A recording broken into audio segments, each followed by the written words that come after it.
Jaswinder Kaur atau yang biasa dipanggil Jasi lahir pada tanggal 4 Agustus 1975 di Kanada. Dalam sebuah klan di mana laki-laki bertanggung jawab atas kehormatan keluarga dan perempuan harus dikontrol dan patuh agar tidak mempermalukan keluarga. Kelahirannya sebagai seorang anak perempuan dianggap biasa saja. Orang tuanya lebih sayang dengan kakak laki-lakinya. Jasi bahkan baru didaftarkan secara resmi setahun lebih setelah kelahirannya. Orang tua Jasi dulunya adalah bagian dari eksodus di Punjab, India menuju ke Kanada. Dan keluarga mereka akhirnya menetap di lembah Fraser. Pamannya, Surjit Singh Badesa, yang merupakan kepala klan, telah memutuskan bahwa yang terbaik adalah jika keluarga mereka hidup bersama untuk bisa memangkas biaya hidup, memaksimalkan tabungan, dan menunjukkan kesatuan nilai. Keluarga ini kemudian membeli sekitar 9 hektar tanah di daerah Maple Ridge untuk pertanian mereka, di mana mereka bertani stroberi, blueberry, raspberry, dan sayuran lainnya.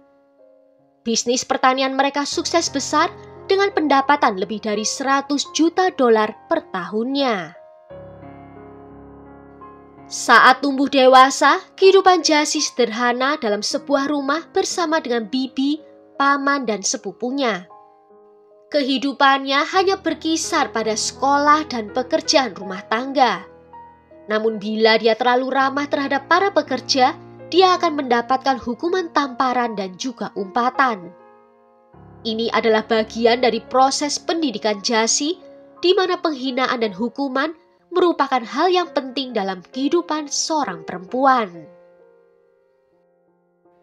Bagi Jasi, sekolah dan pendidikan tak lebih dari tempat untuk belajar membaca dan menulis.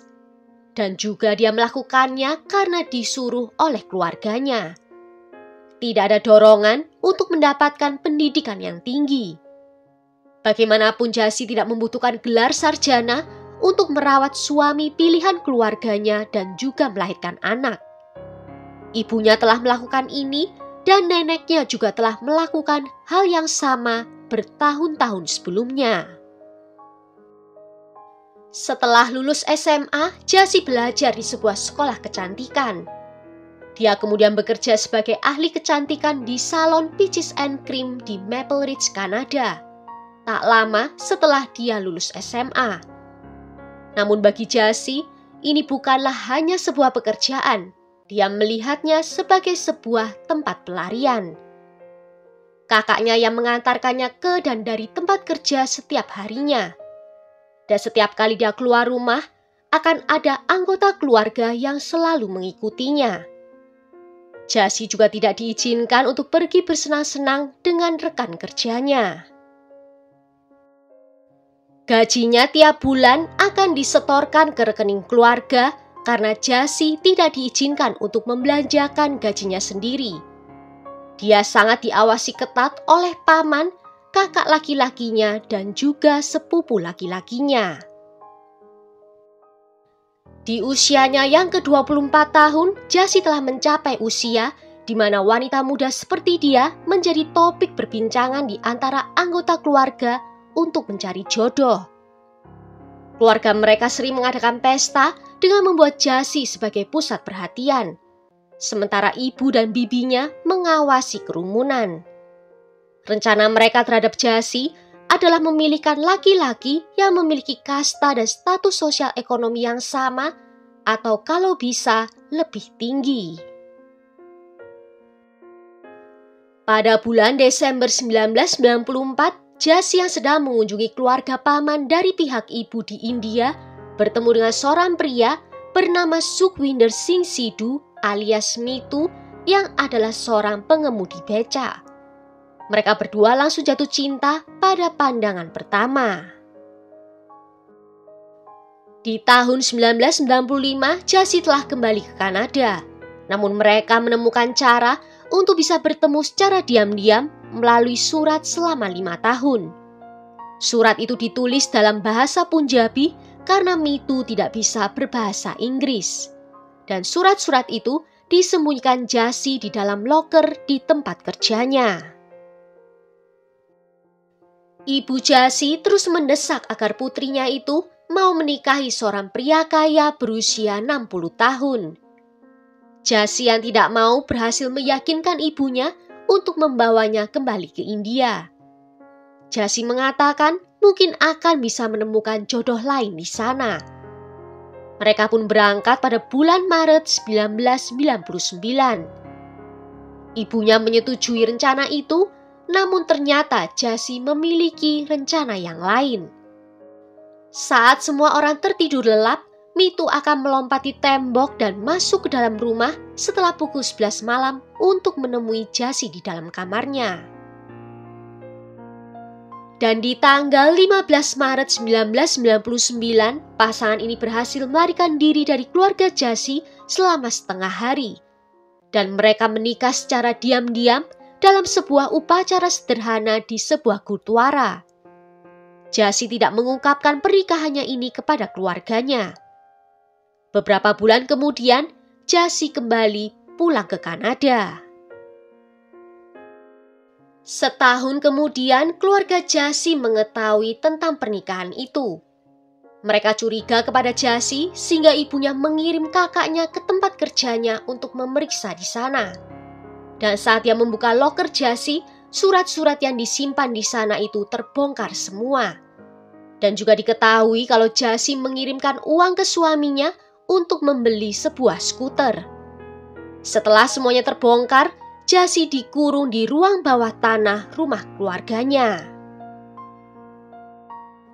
Mereka sangat tidak menyetujui pernikahan tersebut karena sang suami berasal dari keluarga yang miskin. Selain itu dia memiliki marga yang sama dengan ibunya Jassy. Secara tradisional, pernikahan antara orang-orang dari klan yang sama itu dilarang. Keluarga Jassy berusaha membujuknya untuk bercerai dengan terlebih dahulu menawarkan untuk membelikannya mobil dan harta benda lainnya. Namun setelah ditolak, mereka mulai melakukan dengan cara yang kasar dengan memukuli Jassy. Namun setelah upaya tersebut gagal, keluarganya menekannya untuk menandatangani dokumen dengan memberikan informasi palsu bahwa itu adalah dokumen resmi yang akan membantu Mitu datang ke Kanada. Sebaliknya, dokumen tersebut memuat tuduhan pidana terhadap Mitu yang telah memaksa Jassy untuk menikah dengannya. Pada bulan Mei, Jassy berhasil melarikan diri dari rumahnya. Jassy lalu memperoleh uang dari temannya untuk membeli tiket pesawat dan terbang ke India pada tanggal 12 Mei tahun 2000. Dia lalu pergi ke kantor polisi dan melapor pada inspektur di sana, menyatakan bahwa tuduhan pada Mitu itu salah dan dia tidak dipaksa untuk menikah dengannya. Mitu pun dibebaskan dari penjara. Akhirnya pasangan ini bisa memulai menjalani kehidupan pernikahan mereka. Mereka lalu merencanakan akan mengadakan resepsi pernikahan. Sementara itu keluarga Jassy di Kanada juga terus menyusun rencana untuk bisa memisahkan pasangan ini. Jassy dan Mitu tinggal secara diam-diam di rumah kakak dari ibunya Mitu karena ancaman dari keluarganya datang terus-menerus. Malam sebelum resepsi, mereka pergi keluar untuk membeli hadiah perhiasan dan barang-barang untuk keperluan pernikahan. Pada tanggal 8 Juni tahun 2000, di sekitar pukul 9:30 malam, Jassy dan suaminya sedang berkendara dengan skuter untuk kembali pulang ke rumah. Ketika itu sebuah mobil menghampiri mereka di dekat jembatan dan 4 orang bersenjata menyergap mereka. Memaksa mereka untuk turun dari skuter, memukuli Mitu dengan brutal, lalu ditinggal di pinggir jalan dan dibiarkan mati. Sementara Jassy dibawa ke sebuah rumah pertanian yang telah lama ditinggalkan, di mana dia dibunuh di sana. Mitu rupanya berhasil selamat setelah dirawat di rumah sakit, namun dia masih tak sadarkan diri. Sedangkan Jassy pada tanggal 9 Juni, jenazahnya ditemukan telah dibuang di saluran irigasi. Dia ditemukan dalam keadaan lehernya terluka parah. Pada pemeriksaan postmortem, ditemukan beberapa luka pada dada dan wajahnya, juga ditemukan bukti adanya penyerangan seksual dan luka tusuk di tubuhnya. Berita ini sangat mengejutkan, bagaimana seorang wanita kaya raya yang berasal dari Kanada bisa terbunuh di India. Saat pamannya diwawancarai tentang hal ini, dia mengatakan kalau Jassy telah ditipu untuk menikahi Mitu yang kemudian membunuhnya. Tapi tentu saja hal itu tidak benar. Sebulan dirawat di rumah sakit, Mitu akhirnya sadar. Dia lalu melapor ke polisi tentang pernikahannya dengan Jassy yang bertentangan dengan keluarga istrinya. Dan dia menuduh ibu Jassy yang tidak terima dengan pernikahan mereka membuat konspirasi untuk melenyapkan mereka berdua. Polisi pun menyimpulkan kalau ini adalah kasus pembunuhan demi kehormatan. Sebagai hasil penyelidikan agresif oleh Inspektur Swaran Singh, mereka menemukan rumah pertanian tempat Jassy disekap. Dan di sana juga ditemukan beberapa orang pria yang telah melakukan penyerangan itu. Juga ditemukan mobil yang dipakai untuk menculik Jassy, di mana jok mobilnya ada ditemukan noda darah cukup banyak. Polisi juga menemukan adanya sandal Jassy di rumah itu. Ada 12 orang yang dijadikan tersangka, di mana mereka adalah anggota gangster lokal. Satu orang di antara mereka adalah seorang polisi yang diketahui korupsi, lalu pria yang melukai leher Jassy bernama Anil Kumar, dan pelaku lainnya adalah paman Jassy sendiri yang tinggal di India bernama Darshan Singh Badesa.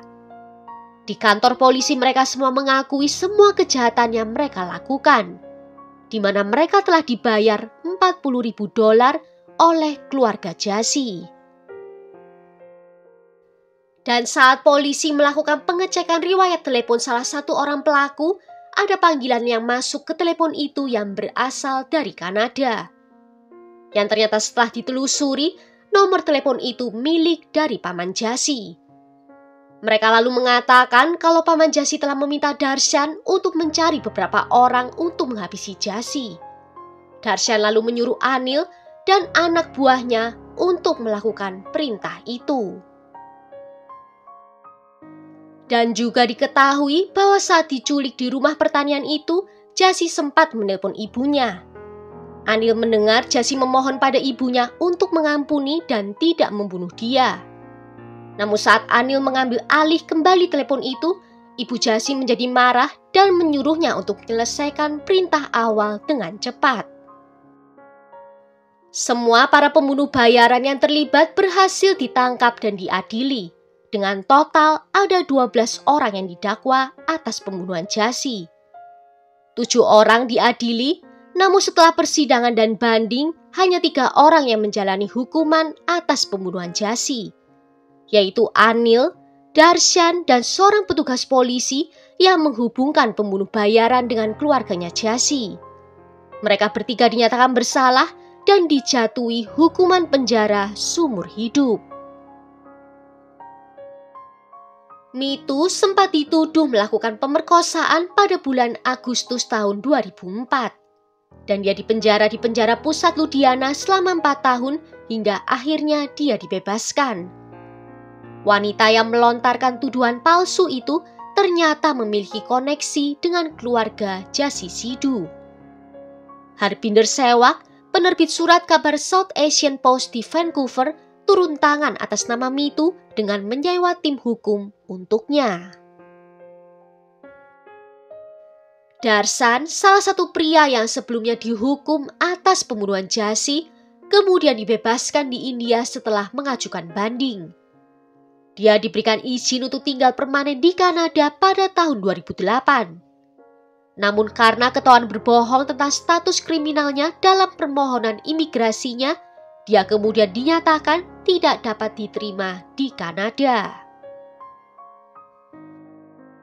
Setelah penyelidikan selama 1 dekade, ibu dan paman Jassy ditangkap oleh kepolisian Kanada pada tanggal 6 Januari 2012, hampir 12 tahun setelah pembunuhan Jassy. Pada tanggal 9 Mei 2014, setelah proses pengadilan di Mahkamah Agung British Columbia, hakim memerintahkan Surjit Badesa dan Malkit Sidhu untuk diserahkan ke polisi India untuk diadili. Upaya telah dilakukan untuk mengekstradisi Malkit dan Surjit dari Kanada ke India untuk diadili.